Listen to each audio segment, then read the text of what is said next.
To begin hitching, lower the machine's stabilizer legs. Switch on the hitch unlock button. A constant buzzer will sound in the cab.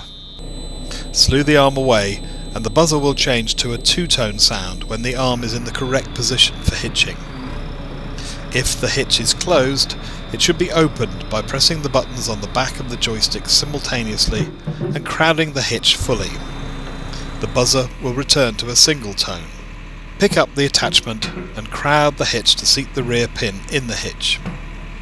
Switch off the hitch unlock button. The buzzer will stop. Crowd the attachment fully and the front jaw will close, followed by the rear jaw, safely locking the attachment to the backhoe. To check the attachment is secure, carefully apply pressure and visually check that the jaws are closed. The attachment is now ready for use.